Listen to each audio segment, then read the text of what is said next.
When we're talking about an RDL, we're really talking about a hip hinge. So we're looking about pushing our hips back. We keep our knees relaxed. We're not necessarily focused on like squatting the weight. Shin should be pretty vertical.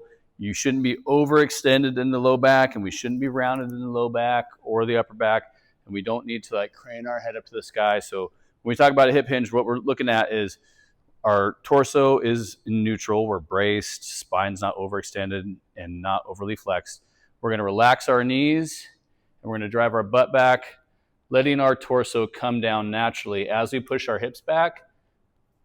If we keep the torso in one locked-in segment, right, meaning the individual vertebra can't move, then that if we relax our knees and push our hips back, the torso comes back down as one piece with the hips.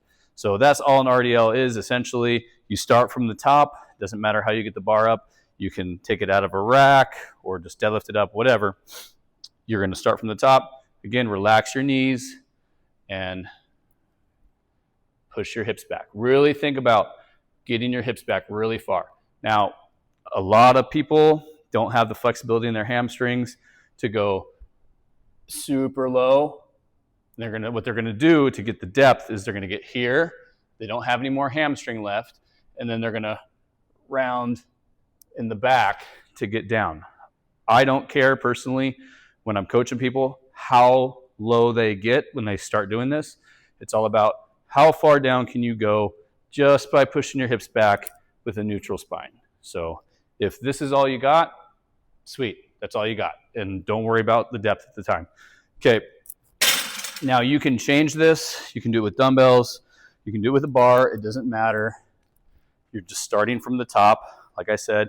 Now, some people have a hard time keeping the barbell close to them. They go out like that, which then might make it harder for them to keep a neutral spine. They can't brace as well, or they can't shift their hips back as much, and they might lock the knee a little bit, turning it into a stiff-legged deadlift. So I think dumbbells are usually a little bit easier for beginners because they can just slide down their thighs a little bit more with the dumbbells on the outer portion of their thigh. So one other thing, if you want to hit your hamstrings more or emphasize your hamstrings a little bit more, keep your butt a little higher and a little less knee bend. If you really want to emphasize the glutes, both are going to get hit. You're just switching a little bit like how you're emphasizing one versus the other. I usually do these for more glutes, so I push my hips really far back. I don't care if my knees bend a little bit more. So it's really just this versus that, right? So it's just a little difference in the angle of where your butt is at relative to your knees.